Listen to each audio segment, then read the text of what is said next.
ॐ हरिः ॐ श्रीगुरुभ्यो नमः। हरिः ॐ पार्थाय प्रतिबोधितां भगवता नारायणेन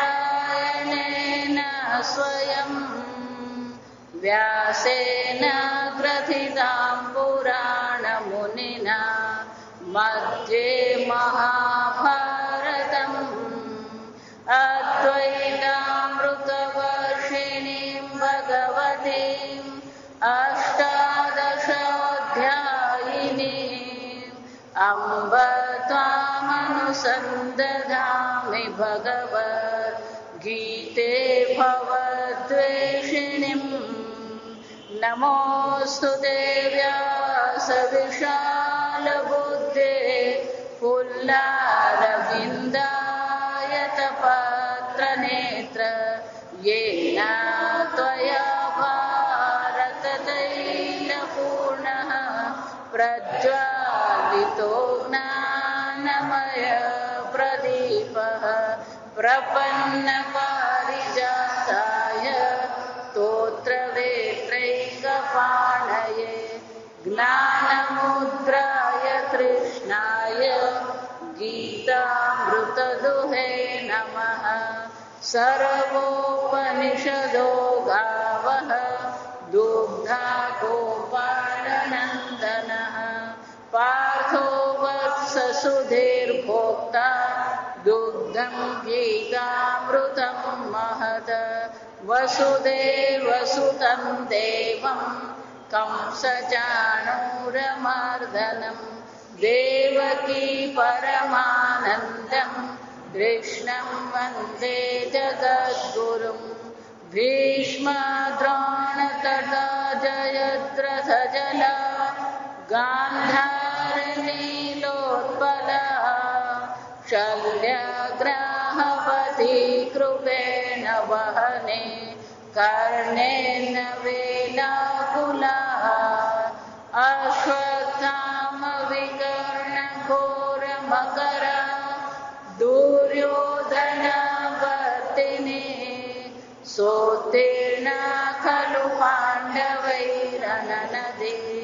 कैवर्तकः केशवः पाराशर्यवचः सरोजममलं गीतार्थगन्धोद्कटं ज्ञानाख्यानककेसरं हरिकथा सम्बोधनाबोधितं लोके सज्जनषट्पदैरहरः पेपीयमानं मुदा भूयाद्भारतपङ्कजं कलिमल प्रध्वंसिन श्रेयसे। मूकं करोति वाचालं पङ्गुं लङ्घयते गिरिं यत्कृपातमहं वन्दे परमानन्दमाधवम्। यं ब्रह्मा वरुणेन्द्ररुद्रमरुतः स्तुन्वन्ति वेदैः साङ्गपदक्रमोपनिषदैः गायन्ति यं सामगाः ध्यानावस्थिततद्गतेन मनसा पश्यन्ति यं योगिनः यस्यान्तं न विदुःसुरासुरगणाः देवाय तस्मै नमः। ॐ सहना भवतु सहनौ भुनक्तु सह वीर्यं करवावहै तेजस्विनावधीतमस्तु मा विद्विषावहै। ॐ शान्ति शान्ति शान्तिः। अथ तृतीयोऽध्यायः।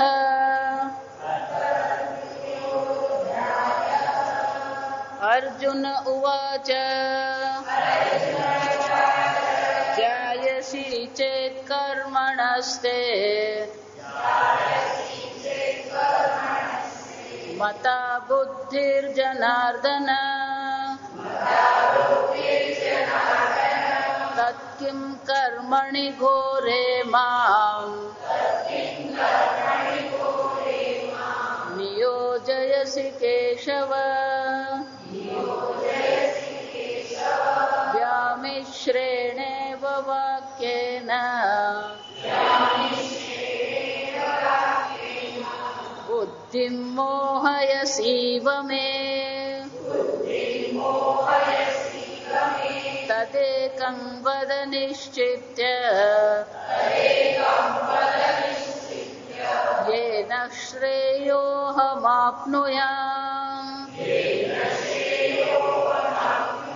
શ્રી ભગવાનુવાચ લોકેસ્મિન દ્વિવિધા નિષ્ઠા પુરા પ્રોક્તા મયા નઘ જ્ઞાનયોગેન સાંખ્યાનામ કર્મયોગેન યોગિનામ.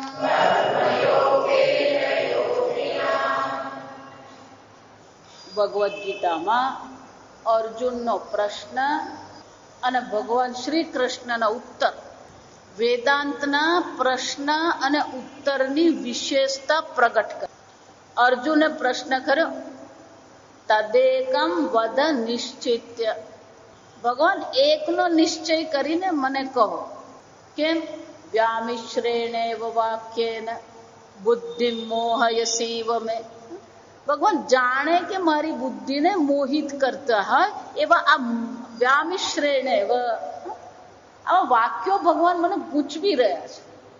મને સમજાતું નથી, તમે નિશ્ચય કરીને મને જાણ કરો.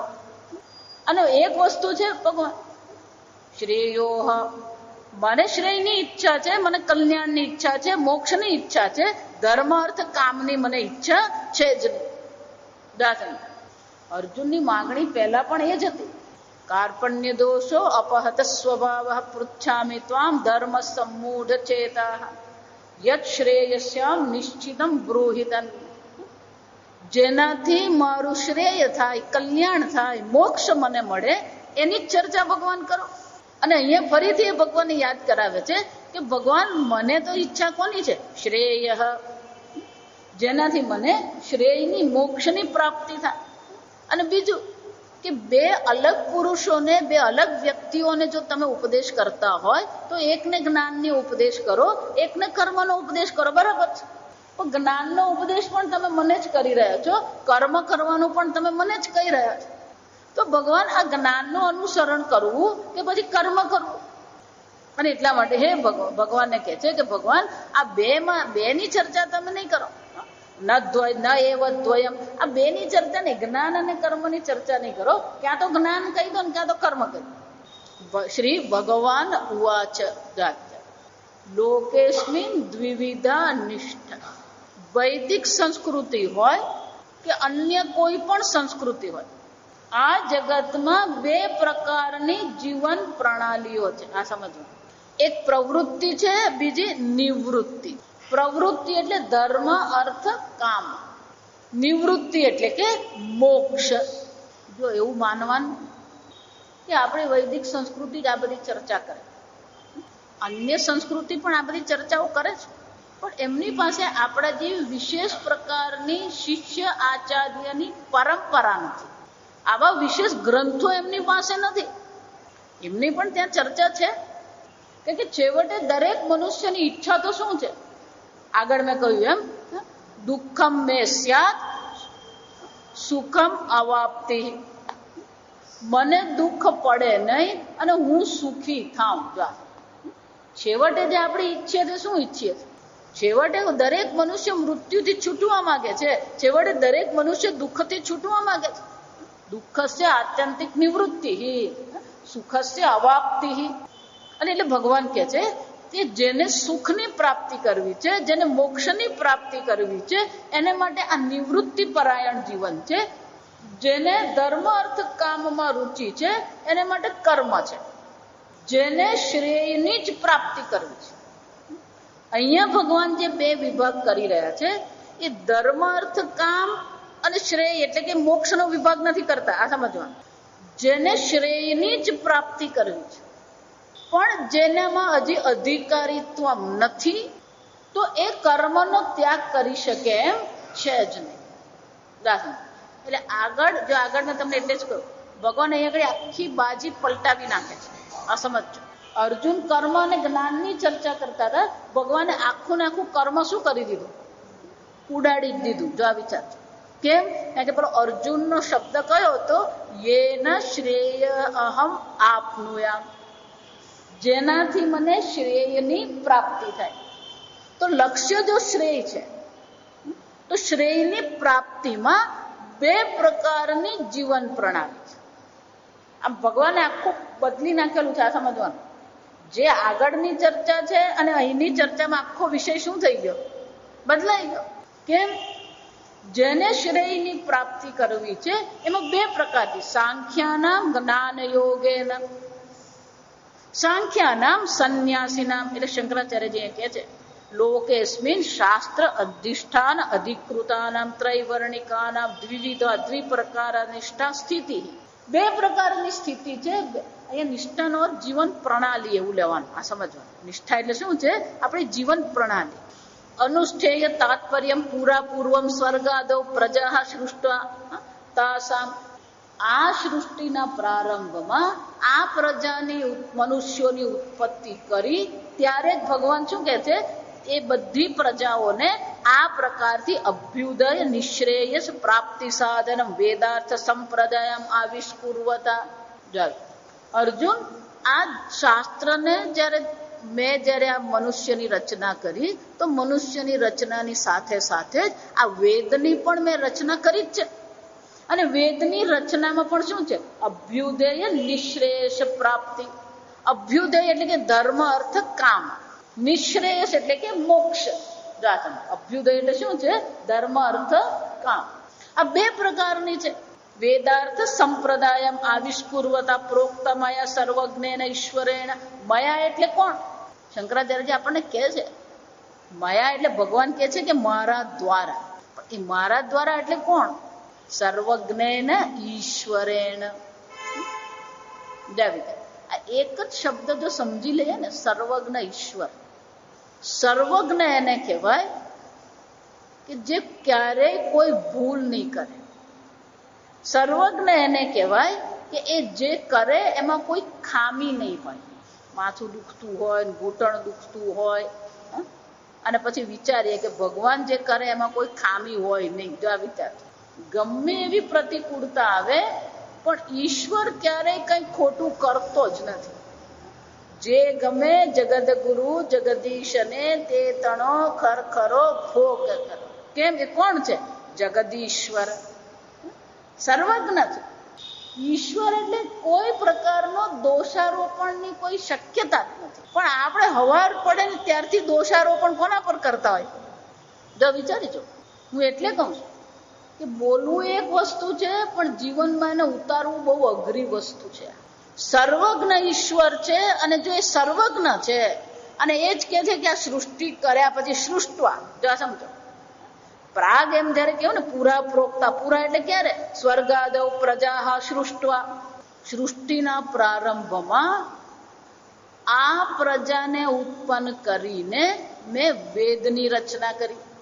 અને એ કોણ છે? સર્વજ્ઞ. જો આ સમજો.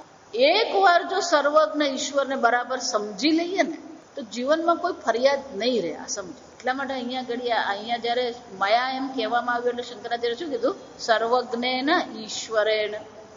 સર્વજ્ઞ ઈશ્વર છે એનો અર્થ શું થયો? એમણે જે રચના કરી છે એમાં કોઈ ખામી કે દોષ શક્ય નથી. અને અર્જુન તું કોણ છે? જો વિચાર, આ ભગવાન ઉપદેશ કોને કરી રહ્યા છે? પેલો રસ્તે ચાલતા ને અનઘ.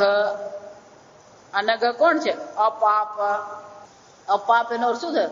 જ્યાં કોઈ અધર્મ નામની વસ્તુ છે જ નહીં. આજે હું વારંવાર તમને જે કહું છું, તમે એમ માનો છો, પણ અર્જુનને ભગવાન આ ઉપદેશ કરી રહ્યા છે અને અર્જુનને 18મા અધ્યાયમાં આ ઉપદેશનો અર્થ સમજાયો. કેમ સમજાયો?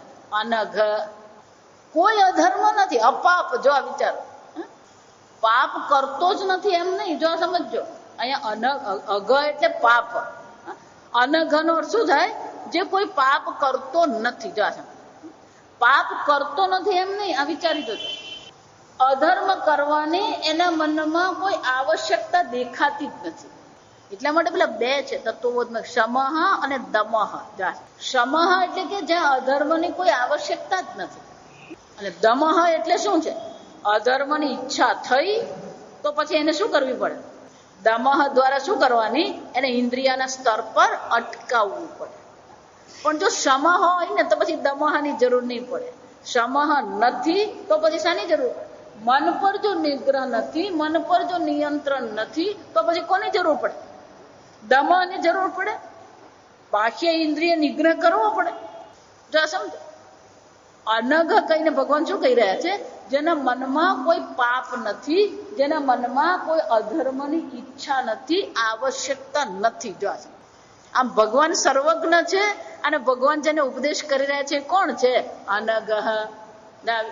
તત્ર કા સાધ્વિવિધા નિષ્ઠા ઇતિહાહ. તો કે આ બે નિષ્ઠા કઈ છે ભગવાન?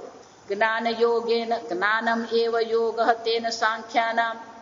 આ જ્ઞાન જ યોગ છે. જો વિચારા શબ્દ જો, જ્ઞાનમ એવ યોગ, જ્ઞાન જ યોગ છે. અને જ્ઞાન કોને કહેવાય? એ યોગ કોને કહેવાય? આત્મા અનાત્મ વિષય વિવેક જ્ઞાનવતા બ્રહ્મચર્ય આશ્રમાદેવ કૃત સંન્યાસાના. પહેલું કયું છે? ગઈકાલ મેં કીધું ને, વૈરાગ્ય પણ જોઈએ. તો આ સમજો, વૈરાગ્ય છે પણ જિજ્ઞાસા નથી, તો પછી શું થવાનું? વૈરાગી જે છે ને એનું મુખ જગત પર છે. કેમ? શાનાથી વૈરાગ્ય કર્યું? એનો અર્થ શું થયો? વૈરાગીનું મુખ જગદાધિભિમુખી છે, એ જગત અભિમુખી છે. હજી એની નજર તો ક્યાં છે? પેલી જગત પર છે. પણ જિજ્ઞાસુ કોણ છે? એનું મુખ કેવું છે? તત્વ અભિમુખી છે, ઈશ્વર અભિમુખી છે. જો આ સમજ. એટલા માટે વૈરાગ્યથી પણ શ્રેષ્ઠ ભક્ત કહેવામાં આવે. કેમ? કારણ કે ભક્તની નજર કોના પર છે? ઈશ્વર પર છે. ઈશ્વર અભિમુખી છે. અને જે ઈશ્વર અભિમુખી છે તો આપોઆપ જગત શું થઈ જવાનું? એના માટે છૂટી જ જવું. એટલા માટે ભાગવતમાં શું કહ્યું? ભક્તિના બે પુત્રો, જ્ઞાન અને વૈરાગ્ય. જો આ સમજો. એટલે હું કહું કે તમે આખો દિવસ શું જુઓ છો, શું સાંભળો છો, શું ખાઓ છો, ને આ બધી જ વસ્તુ જરૂરી છે.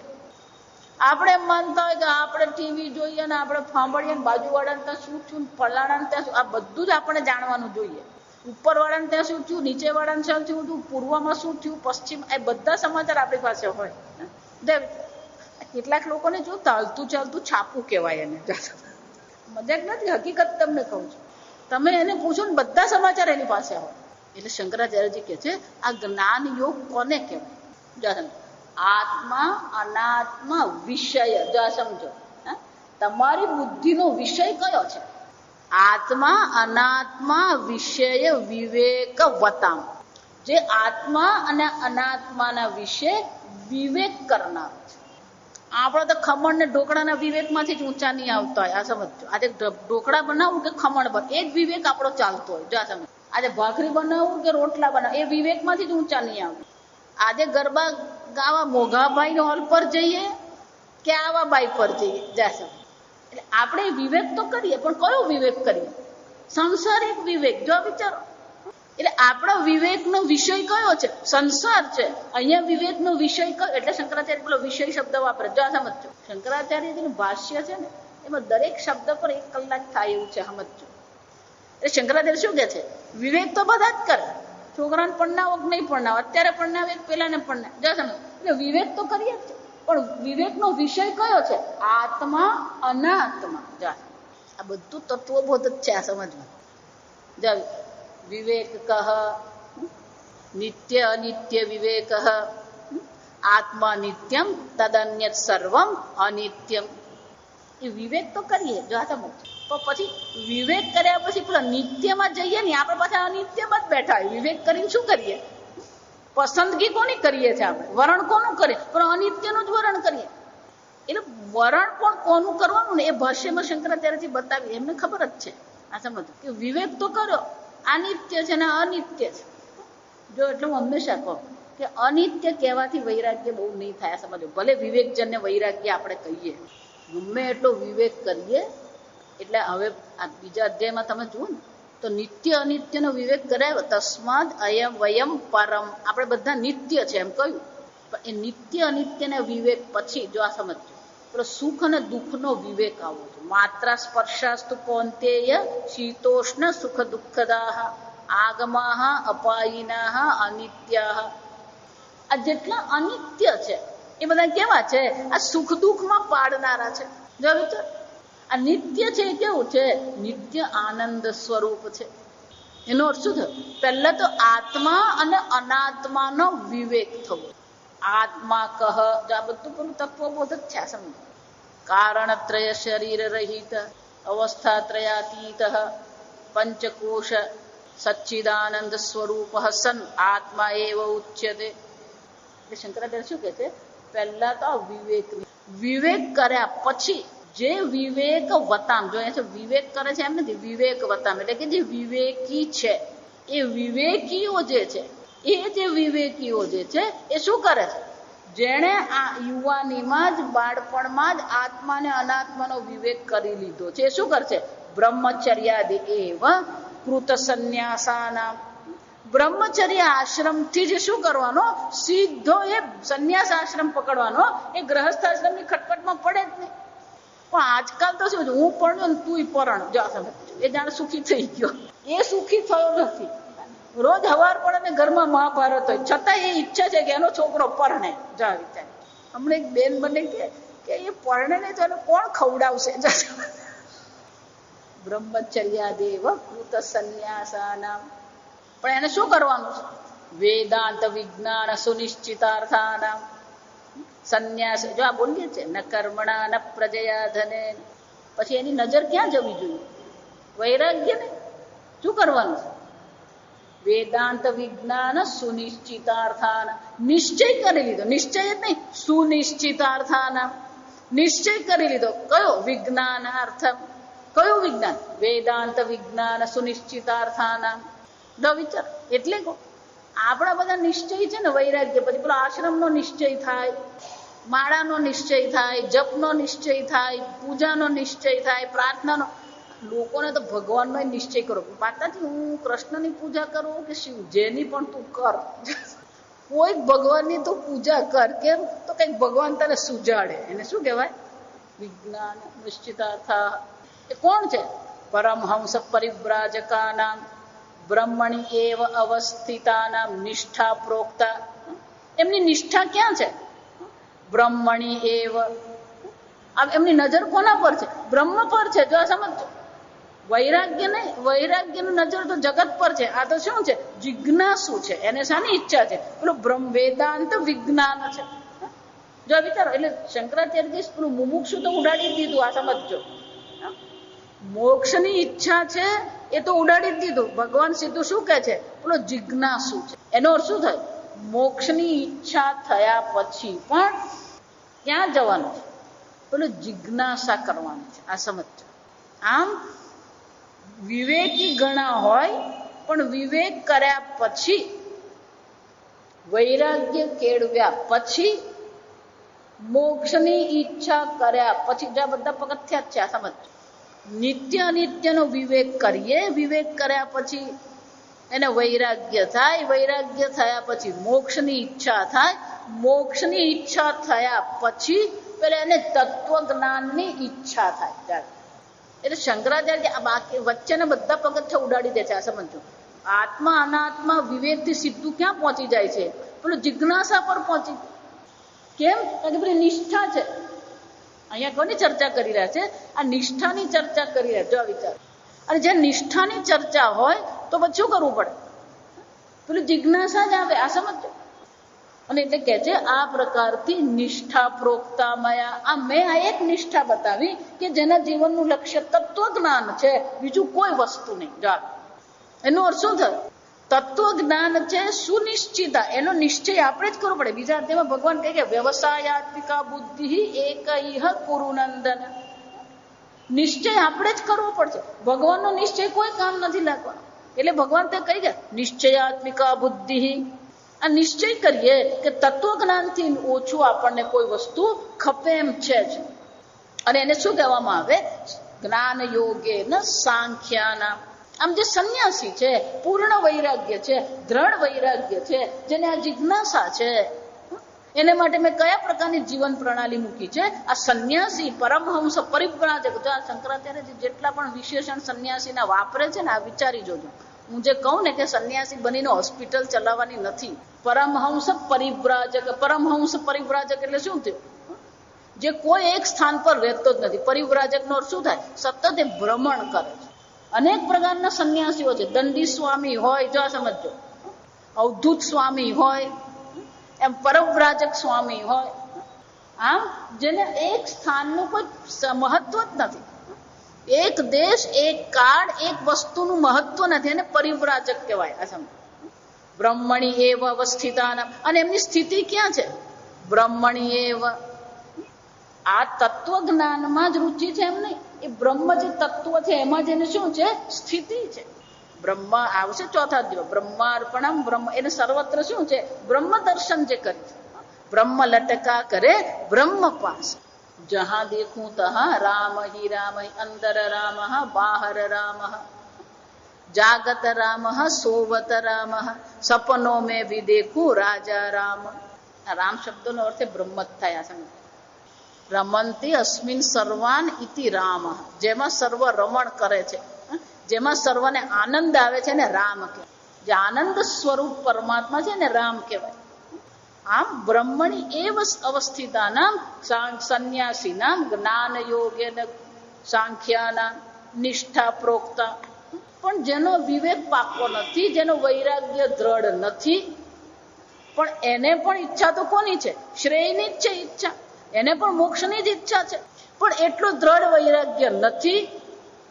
તો શું કરો? કર્મયોગે ને કર્મ એવ યોગ, કર્મયોગ તેન કર્મયોગેન યોગિનામ કર્મિણામ નિષ્ઠા. એટલે સંન્યાસી નામ નિષ્ઠા છે. આ કોની છે?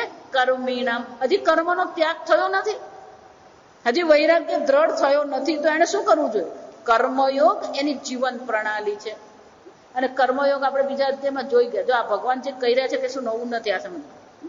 જ્ઞાનની ચર્ચા પણ 11મા શ્લોકથી 30 શ્લોક સુધી ભગવાને એ તત્વજ્ઞાનની ચર્ચા કરી જ છે. અને એ નથી સમજાતું તો ભગવાને શું કહ્યું? કર્મણી એવ તવ અધિકાર મા ફલેષુ કદાચન સિદ્ધ સિદ્ધ્યો સમો ભૂત્વા સમત્વમ યોગ ઉચ્યતે યોગ કર્મસુ કૌશલ. આ બધી ચર્ચા ભગવાન તે કરી દે. આમ ભગવાન કહે છે કે જો હજી કર્મમાં, કર્મફળમાં, સંસારમાં આસક્તિ છે તો શું કરવાનું? કર્મયોગ આવશ્યક છે. કર્મયોગ દ્વારા જ આ કર્મફળ પ્રત્યે, કર્મ પ્રત્યેની આપણી આસક્તિ શું કરી શકીએ? ઓછી કરી શકીએ. કર્મમાં ઈશ્વર અર્પણ બુદ્ધિ કેળવીએ, કર્મફળમાં શું કરીએ? પ્રસાદ બુદ્ધિ કેળવીએ. કર્મયોગ એટલે બે જ વસ્તુ આ સમજવાની. કર્મમાં ઈશ્વર અર્પણ બુદ્ધિ અને કર્મફળમાં શું કરવાનું છે? પ્રસાદ બુદ્ધિ. પ્રસાદે સર્વ દુઃખાનામ હાનિ અસ્ય ઉપજાયતે. અને જ્યાં કર્મફળમાં પ્રસાદ બુદ્ધિ કરી તો પછી એના સર્વ પ્રકારના દુઃખની શું થઈ જાય? હાનિ અસ્ય ઉપજાયતે. અને એટલે ભગવાન કહે છે આમ જે દ્રઢ વૈરાગ્યવાન છે, જે જિજ્ઞાસુ છે, એને માટે સંન્યાસ છે. જો આ સમજજો. મુમુક્ષુ માટે સંન્યાસ નહીં, જે જિજ્ઞાસુ છે ને એને માટે સંન્યાસ છે. કેમ? સંન્યાસ્ય શ્રવણમ કુર્યાત. પણ જેને હજી પણ આ જગતમાં રુચિ છે એને માટે શું છે? આ કર્મયોગ છે. એટલે શંકરાચાર્યજી આના પર બહુ સરસ ચર્ચા કરે છે. યદિ ચ એકેન પુરુષેણ એકસ્મૈ પુરુષાર્થાય જ્ઞાનમ કર્મ ચ સમુચ્ચિત્ય અનુષ્ઠેયમ ભગવતા ઇષ્ટમ ઉક્તમ વક્ષ્યમાણમ વા ગીતાસુ વેદેષુ ચ ઉક્તમ કથમ ઇહ અર્જુનાય ઉપસન્નાય પ્રિયાય. શંકરાચાર્યજી પેલું છોડતા નથી હજી. સમજજો, જ્ઞાન અને કર્મોનો જે સમુચ્ચય છે ને, હવે સમજો. હું એટલા માટે કહું છું કે શંકરાચાર્યજી પણ એટલા માટે છોડતા નથી કારણ કે એટલા ઘણા બધા એવા લોકો છે.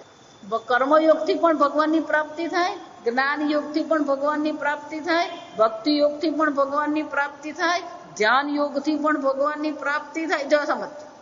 એટલે એ લોકો શું માને છે? પછી દ્રષ્ટાંત કયું આપે?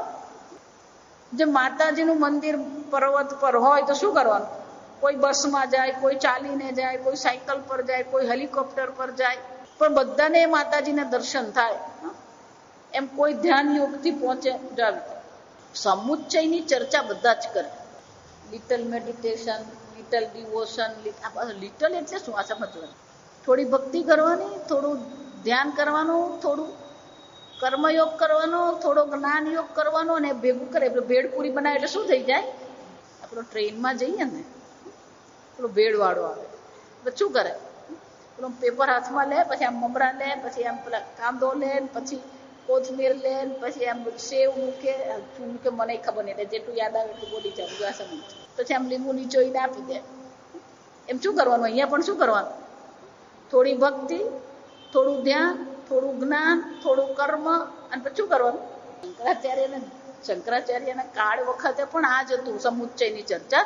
અત્યારે પણ શું ચાલી રહ્યું? એ જ સમુચ્ચય. જો સમજો, પણ સમુચ્ચય છૂટતો જ નથી. આ સમજ અવિચારી અનેક પ્રકારના સંપ્રદાય છે. આ વિચારો. અને શંકરાચાર્ય ફરીથી આપેલું કરે કે સમુચ્ચય અહીંયા કામ લાગે એમ નથી. જો એટલે શંકરાચાર્ય તર્ક આપે, જો એક જ પુરુષ દ્વારા એકસ્મય પુરુષેણ એકેન પુરુષાર્થાય, એક જ પુરુષે એક જ પુરુષાર્થની સિદ્ધિ કરવાની હોય. જ્ઞાનમ કર્મ સમુચ્ચિત્ય અનુષ્ઠેયમ ભગવતા ઇષ્ટમ ઉક્તમ. જો ભગવાને એવું કહ્યું હોય કે એક જ પુરુષે, એક જ વ્યક્તિએ આ જ્ઞાન અને કર્મના સમુચ્ચય કરીને જ આ પ્રાપ્ત કરવાનું છે, એવું જો ભગવાન કહેવા માંગતા હોય, જો આ સમજ ઉક્તમ વક્ષ્યમાણમ ચ વા ગીતાસુ વેદેસુ ચ ઉક્તમ. અને ધારો કે જો તમે એવું કહેતા હોય કે ઉક્તમ વક્ષ્યમાણમ, ઉક્તમ એટલે જે કહેવામાં આવ્યું છે, વક્ષ્યમાણમ એટલે કે હવે પછી ગીતામાં જે કહેવામાં આવશે, ગીતામાં જે કહેવામાં આવ્યું છે, વેદાંતમાં જે કહેવામાં આવ્યું છે, આ બધી વસ્તુઓ જે છે એ જો સમુચ્ચયના અર્થમાં જો હોય, કથમ ઇહ અર્જુનાય ઉપસન્નાય પ્રિયાય વિશિષ્ટ ભિન્ન પુરુષ કરતું કે એવ જ્ઞાન કર્મ નિષ્ઠે બ્રુયાત. તો પછી ભગવાન આવી બે નિષ્ઠા બતાવી શકે? ભગવાન બે નિષ્ઠા અલગ બતાવે છે, બે અલગ પ્રકારની વ્યક્તિઓ માટે આ બતાવી રહ્યા છે. એનો અર્થ શું થયો? કે સમુચ્ચયની તો શું છે, કોઈ શક્યતા છે જ.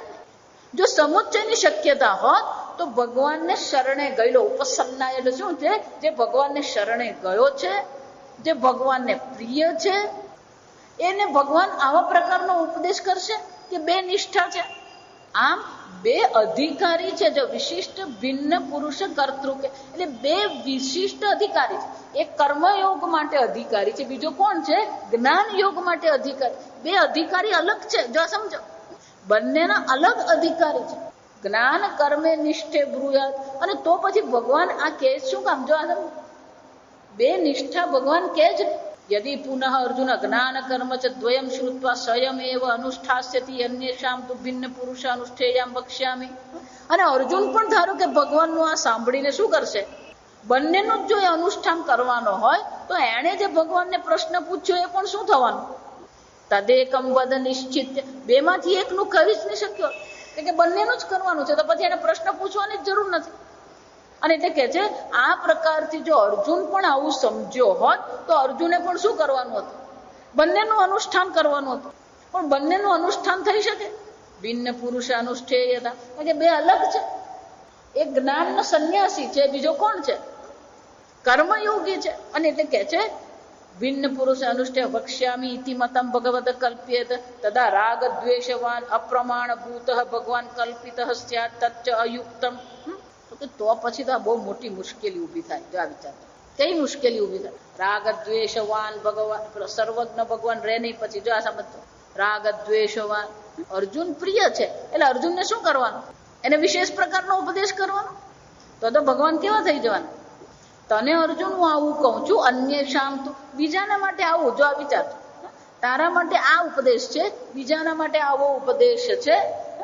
રાગ દ્વેષવાન ભગવાન અપ્રમાણ. તો પછી ભગવાન પ્રમાણ રહેશે નહીં. જો સમજો, પક્ષપાત કરે છે, રાગ દ્વેષ છે ને પક્ષપાતી છે, તો ભગવાન શું થઈ જાય? પ્રમાણ રહી શકે નહીં? રહી શકે. તચ્ચ અયુક્તમ, પણ એવું તો કહી શકીએ જ નહીં. કેમ? કારણ કે સર્વજ્ઞેન ઈશ્વરેણ, જો એટલા માટે પેલો સર્વજ્ઞ શબ્દ આગળ ભગવાને શંકરાચાર્ય કહી દીધું કે સર્વજ્ઞ છે એટલે રાગદ્વેષ શક્ય નથી, પક્ષપાત પણ શક્ય નથી. એટલે અર્જુનને માટે વિશેષ પ્રકારનો ઉપદેશ કરે અને પેલા બીજા માટે વિશેષ પ્રકારનો ઉપદેશ કરે, એવું તો શક્ય જ નથી. તસ્માત કયા આપી યુક્તાના સમુચ્ચય જ્ઞાન કર્મણો, અને એટલા માટે શું છે, અર્જુન તું સમુચ્ચય કર, બીજા બધા માટે અલગ છે એમ નહીં. તો બીજા બધા માટે સમુચ્ચય છે ને તારા માટે સમુચ્ચય નથી, એવું તો કોઈ પક્ષપાત ભગવાન કરી શકે એવી કોઈ શક્યતા છે જ નહીં. અને એટલે શંકરાચાર્યજી કહે છે કયા આપી યુક્ત, કોઈ પણ પ્રકારથી તમે વિચારો અને કોઈ પણ પ્રકારે તમે તર્ક પણ કરો, તર્કથી પણ જ્ઞાન અને કર્મનો સમુચ્ચય કરવો શક્ય છે જ નહીં. યદ અર્જુનેન યુક્તમ કર્મણ જ્યાય સતમ બુદ્ધે તચ્ચ સ્થિતમ અનિરાકરણાત. અને જો ભગવાન આવો જો ઉત્તર આપે તો શું થઈ જશે, કર્મથી જ્ઞાન શ્રેષ્ઠ છે અને એવું જો સિદ્ધ થયું હોય તો પછી ભગવાને શું કરવું જોઈએ, આ ઉત્તર દ્વારા એનું નિરાકરણ થશે. સમુચ્ચયની જો ચર્ચા કરે તો અર્જુનના પ્રશ્નનું નિરાકરણ થઈ શકશે ખરું? એનું નિરાકરણ થાય જ નહીં. જો સમજો એનો અર્થ શું થાય, બે પ્રકારની પ્રણાલી છે, બે પ્રકારના અધિકારીત્વ છે કે સંન્યાસી અને કર્મયોગી. ભગવાને શું કીધું, સાંખ્યાનામ જ્ઞાન યોગેન કર્મયોગેન યોગીનામ. તો સંન્યાસી છે અને કર્મયોગી છે. જો આ સમજો બરાબર, સંન્યાસી અને કર્મયોગી છે, બંનેને મોક્ષની ઈચ્છા છે, પણ બંનેની જીવન પ્રણાલી શું છે, અલગ છે. એનો અર્થ શું થયો, ખરેખર ભગવાન અહીંયા એમ કહી રહ્યા છે કે સંન્યાસીને પણ મોક્ષ મળી શકે અને કર્મયોગી જે છે એને પણ ક્રમેણ, જો આ સમજો ક્રમેણ એનો અર્થ શું થયો, એ કર્મયોગનું અનુષ્ઠાન કરશે, એને અધિકારીત્વની પ્રાપ્તિ થશે, એના મનમાં વૈરાગ્ય થશે અને એને પણ શું થશે, બ્રહ્મ જ્ઞાન થઈ શકે. સત્વ શુદ્ધિ દ્વારેણ મોક્ષ તો બંનેને જ શક્ય છે. સંન્યાસીને જ મોક્ષ મળે એવું શક્ય નથી. કર્મયોગીને પણ મોક્ષ મળે, પણ એને શું થશે, અંતઃકરણ શુદ્ધિ દ્વારેણ મોક્ષ જ્ઞાનમ જ્ઞાનેન મોક્ષ. એનો અર્થ શું થયો, બે છે.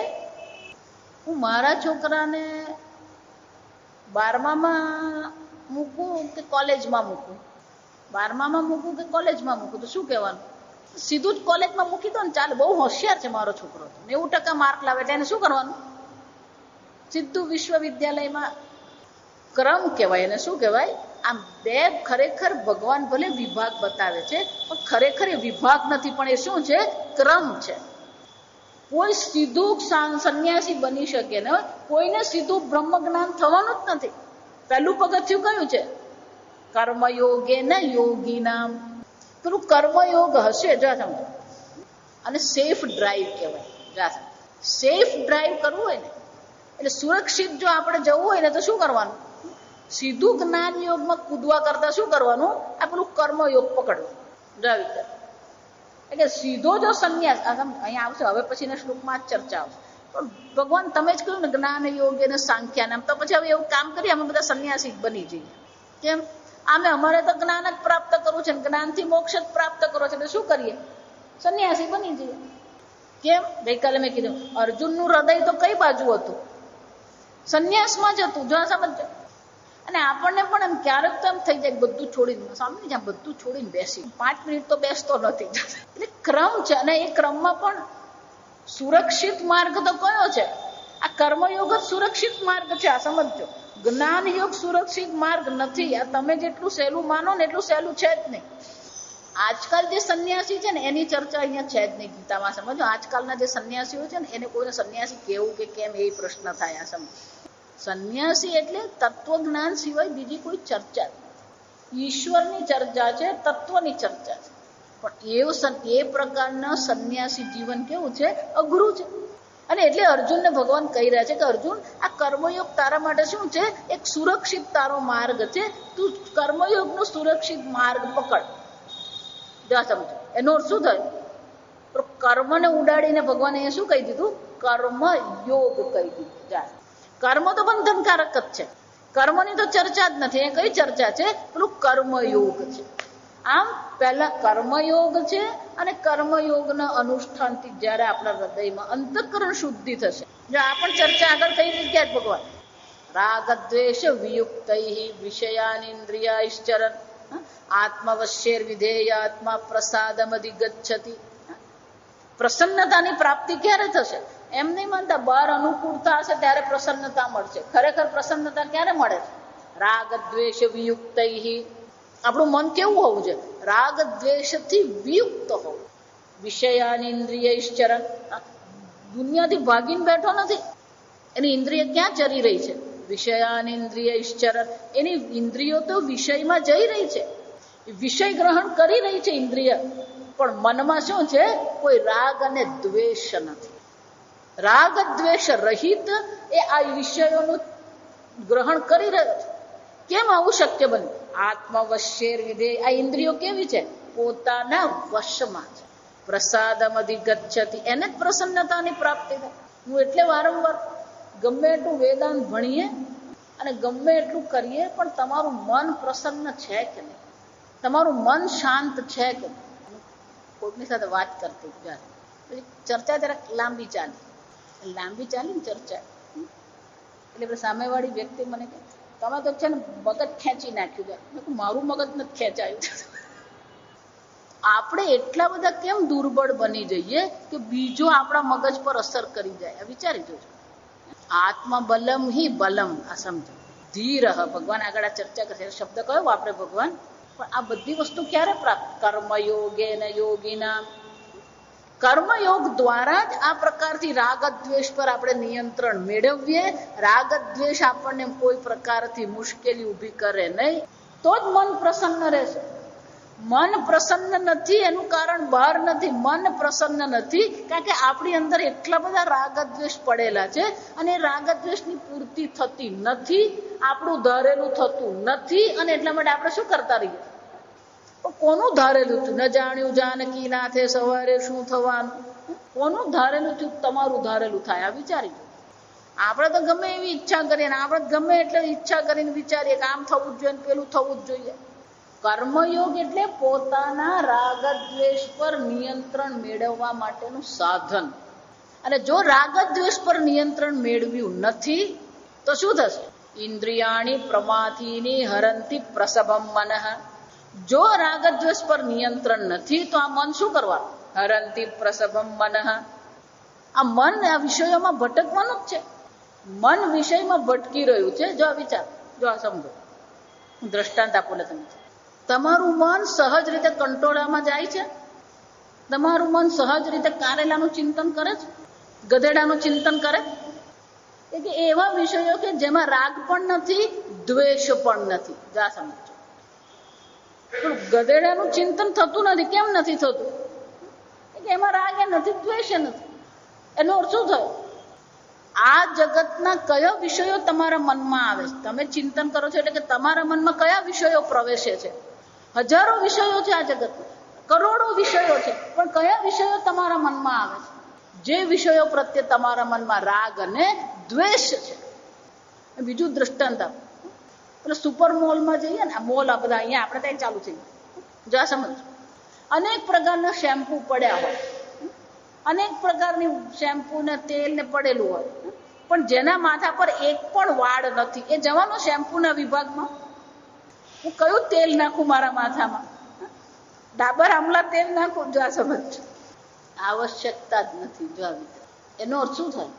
જે વિષય પ્રત્યે આપણા મનમાં આવશ્યકતા બુદ્ધિ છે, જે વિષય પ્રત્યે આપણા મનમાં રાગ દ્વેષ છે, એ જ વિષયનું ચિંતન થાય. એટલે બહારના જગતને આપણે દોષ આપવાની જરૂર નથી. બાકી આ જગતમાં તો અબજો વિષયો છે જેમાં આપણને રાગ દ્વેષ છે ને, એ જ આપણા મનમાં આવવાના છે. બીજા કોઈ આપણા મનમાં નહીં આવે. એટલે મેં કીધું સહજ રીતે ગધેડાનું ચિંતન નહીં થાય, પણ સહજ રીતે પુત્રનું ચિંતન, પત્નીનું ચિંતન, ઘરનું ચિંતન, ધનનું ચિંતન થાય. તો કે એ બધા પ્રત્યે શું છે? રાગ દ્વેષ છે. અને એટલે ભગવાને કેવું પડે કે જ્યાં સુધી આ રાગ દ્વેષ હોય નહીં ત્યાં સુધી બહારનો વિષય તમને સુખી દુઃખી કરી શકે નહીં. આ સમજો. તમને રાગ છે તો એ સુખી કરશે, દ્વેષ છે તો એ તમને શું કરવાનું? દુઃખી કરવાનો જ છે. તો એનો અર્થ શું થયો? બહારનો જગત તમને સુખી દુઃખી કરે છે, તમારા રાગ દ્વેષ તમને સુખી દુઃખી. અને આપણી હાલત તો એવી છે કે એટલા બધા રાગ દ્વેષ પડેલા છે, અને એમાંના કેટલાક રાગ દ્વેષ એવા છે કે જેની પૂર્તિ કરવી શક્ય જ નથી. એટલે મગજમાં શું કરતા રહીએ? પેલો વાગોળતો રહે. મારા પપ્પાએ જો મને કોલેજમાં મોકલ્યો હોત ને, એક બાને ત્યાં હું જમવા ગઈ, ખીચડી બનાવેલી. જો કેમ બા આજે એકદમ ખીચડી બનાવી? તો કે આજે ગુરુવાર. કેમ બા ગુરુવાર ને ખીચડી? જો સમજ, એ બા 80 પાસેના, આ સમજો. ગુરુવાર ને ખીચડી શું સંબંધ? હું 16 વર્ષની હતી ને ત્યારે મેં ગુરુના વ્રત કરેલા. એટલે પણ તો અત્યારે તો હવે 80 થવાના. જો આ સમજ. એટલે વર્તમાન કાળના જ રાગ દ્વેષ નહીં, અને આ જન્મના નહીં, પૂર્વ જન્મના પણ રાગ દ્વેષ શું કરવાના છે? આ વિચારી તો. એટલે સંસ્કાર કહેવાય. આમ આ જન્મમાં પણ રાગ દ્વેષ છે, પૂર્વ જન્મના પણ અનેક સંસ્કારો લઈને આપણે આવ્યા છે. અને આ બધા સંસ્કારો જે છે, આ બધા જે રાગ દ્વેષ આપણા હૃદયમાં પડ્યા છે, અને ધારો કે જો સંન્યાસી બની ગયા, અને એટલે ભગવાન શું કહે છે? સુરક્ષિત માર્ગ તો કયો છે? કર્મયોગે ને યોગીનામ. સમજો, આ 3જો અધ્યાય, 4થો અધ્યાય ને 5મો અધ્યાય ચર્ચા સંન્યાસની કરશે, પણ જીવન પ્રણાલી તો ભગવાન કર્મયોગ જ કરે. આ સમજો. અર્જુન ભલે સંન્યાસીની વાત કરતો હોય ને, અર્જુનનું હૃદય ભલે સંન્યાસી તરફ હોય, પણ ભગવાન કોઈ પ્રકારે પણ એને સંન્યાસ ગ્રહણ કરવા માટે શું છે? સંમતિ આપતા જ નથી. કેમ? કારણ કે 12 વર્ષે વનમાં રહ્યો, 1 વર્ષ એને અજ્ઞાતવાસ કર્યો, અને બાળપણથી કૌરવોએ શું કર્યો છે એ લોકોની સાથે? આમ અનેક પ્રકારના રાગ દ્વેષ, હતાશા, નિરાશા અર્જુનના હૃદયમાં પડેલી જ છે. અને આવી હતાશા, નિરાશા, રાગ દ્વેષ સાથે જો એ સંન્યાસી બની ગયો, અને આ રાગ દ્વેષ જે છે એ 3જા અધ્યાયમાં જ આવશે કે રાગ દ્વેષ પર વિજય મેળવવો પણ એટલો સહેલો નથી. આગળ પણ થઈ ગયા. વિષયા વિનિવર્તન્તે નિરાહારસ્ય દેહિનઃ. આ વિષયો તો પાછા ફરી જશે. તમે વિષય ગ્રહણ નહીં કરશો એટલે વિષયો શું થવાના? પાછા ફરી જશે. રસવર્જમ, પણ વિષયો પ્રત્યેની જે સુખ બુદ્ધિ છે, રસ બુદ્ધિ છે, એ શું થવાની? એ રહેશે જ. અને જ્યાં અનુકૂળતા થઈ એટલે શું થવાનું? અને એકવાર જો એ રાગદ્વેષ પ્રગટ થઈ ગયો, અને રાગદ્વેષને માણસ આધીન થઈ ગયો, પછી શું છે? એનું પતન સિવાય કંઈ થતું જ નથી. અને એટલે ભગવાન કહે છે કે અર્જુન, 2 પ્રણાલી મેં દર્શાવી છે. એક સંન્યાસની પ્રણાલી છે, બીજી કર્મયોગની પ્રણાલી છે. આ મેં જણાવ્યું છે. આ 2 પ્રણાલી છે. તસ્યાહ ચ જ્ઞાન નિષ્ઠાયાહ સંન્યાસીનામ એવ અનુષ્ઠેયત્વમ. અને એમાં પણ જે જ્ઞાનનો અધિકારી છે, જ્ઞાન નિષ્ઠાનો અનુષ્ઠાનમાં જે અધિકારી છે, એને શું કહેવામાં આવે છે? સંન્યાસીને નામ એવ અનુષ્ઠેયત્વમ. આ જ્ઞાન યોગમાં જેનું અધિકારીત્વ છે, એને જ સંન્યાસ ગ્રહણ કરવાનો છે, બીજા કોઈએ નહીં. જો વિચારો, ભિન્ન પુરુષ અનુષ્ઠેયત્વ વચનાચ ભગવતે એવમ અનુમતમ ઇતિ ગમ્યતે. અને આ કારણથી ભગવાનના આ મતને આપણે સ્પષ્ટ રીતે જોઈએ છે કે 2 નિષ્ઠા છે, 2 અલગ પુરુષો માટેની છે, એક માટેની છે જ નહીં. અને સંન્યાસી તો કોને માટે નથી? જ્ઞાન યોગ નિષ્ઠા, એટલે કે જેને તત્વ જ્ઞાન સિવાય બીજી કોઈ રુચિ નથી, ઈશ્વર સિવાય બીજી કોઈ રુચિ નથી, એને માટે જ સંન્યાસ છે. બાકીના બધાને માટે તો શું છે? આ કર્મ યોગ જ છે.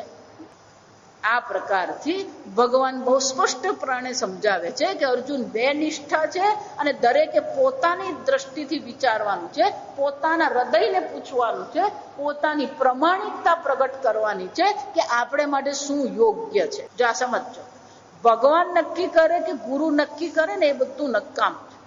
હું હંમેશા વારંવાર કહું છું, સ્વામીજીને ઇન્ટેલેક્ચ્યુઅલ ઓનેસ્ટી કહે. ઇન્ટેલેક્ચ્યુઅલ ઓનેસ્ટી એટલે કે બૌદ્ધિક રીતે આપણામાં પ્રમાણિકતા હોવી જોઈએ. આપણે જ નિર્ણય કરવાનો કે જો મારામાં રાગ દ્વેષ છે તો પછી સંન્યાસ ગ્રહણ કરવું શું છે. પણ આજકાલ તો સંન્યાસ એ રાગનો વિષય થઈ ગયો છે. આ વિચાર, સંન્યાસ પણ શું થઈ ગયો છે? રાગનો વિષય. હું સંન્યાસી બની ગયો, પણ બનીને શું કરવાનું? હમણાં જ ભાઈ સ્વામીજી પાસે આવે, સ્વામીજી કે સ્વામીજી મને સંન્યાસ દીક્ષા આપો. જો વિચાર, સ્વામીજી ના નહીં પાડી, એને બહુ સરસ કીધું.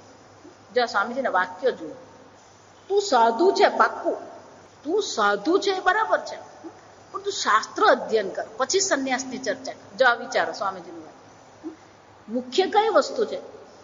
શાસ્ત્ર અધ્યયન મુખ્ય છે, પણ એ શાસ્ત્ર અધ્યયન કરી શકતો નથી. છે સાધુ એ 15 દિવસ શાસ્ત્ર અધ્યયન કરે, પછી 15 દિવસ રખડવા નીકળી પડે. જો એનો અર્થ શું થયું? બધી નિષ્ઠા નથી એનામાં. શું છે? નિષ્ઠા નથી. એ છે સાધુ, બધું છોડીને બેઠો છે, પણ બધું શાસ્ત્ર અધ્યયન કરવામાં શું છે? એની નિષ્ઠા થતી જ નથી. એટલે સ્વામીજી કહે કે તું સાધુ છે, આઈ નો યુ આર સાધુ, યુ આર પક્કા સાધુ. જો સમજો સ્વામીજીનો શબ્દ, યુ આર પક્કા સાધુ, બટ યુ સ્ટડી. જો ફર્સ્ટ યુ સ્ટડી. તું સાધુ છે એમાં મને કોઈ વાંધો નથી, પણ તું પેલા શાસ્ત્ર અધ્યયન કર. એટલે કહું છું કે આપણે શ્રવણ કરીએ ને ત્યારે બધું બરાબર લાગે, પણ જાતે વાંચવા બેસે ને તો ઊંઘ આવી જાય. આ સમજો એનો અર્થ શું થયો?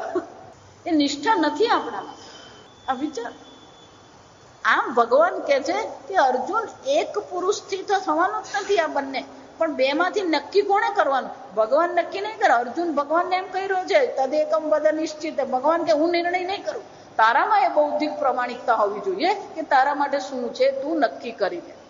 આગળ શંકરાચાર્યજી બહુ સુંદર ચર્ચા કરે છે, આપણે કાલે જોઈશું. ઓમ સ્વસ્તિ પ્રજાભ્ય પરિપાલયન્તામ ન્યાયેન માર્ગેણ મહિમ મહેશાઃ ગોબ્રાહ્મણેભ્ય શુભમસ્તુ નિત્યં લોકા સમસ્તા સુખિનો ભવન્તુ કાલે વર્ષતુ પર્જન્યઃ પૃથ્વી સસ્યશાલિની દેશોऽયં શોભરહિતઃ બ્રાહ્મણા સંતુ નિર્ભયાઃ ઓમ સર્વેષાં સ્વસ્તિર્ભવતુ સર્વેષાં શાંતિર્ભવતુ સર્વેષાં પૂર્ણં ભવતુ સર્વેષાં મંગલં ભવતુ સર્વે ભવन्तુ સુખિનઃ સર્વે સন্তু નિરામયાઃ સર્વે ભદ્રાણિ પશ્યन्तુ મા કશ્ચિદ દુઃખભાગ ભવેत्. તમસો મા જ્યોતિર્ગમય મૃત્યોર્મા અમૃતંગમય. ઓમ પૂર્ણમદ પૂર્ણમિદં પૂર્ણાત પૂર્ણમુદચ્યતે પૂર્ણસ્ય પૂર્ણમાદાય પૂર્ણમેવાવશિષ્યતે. ઓમ શાંતિ શાંતિ શાંતિ. હરિ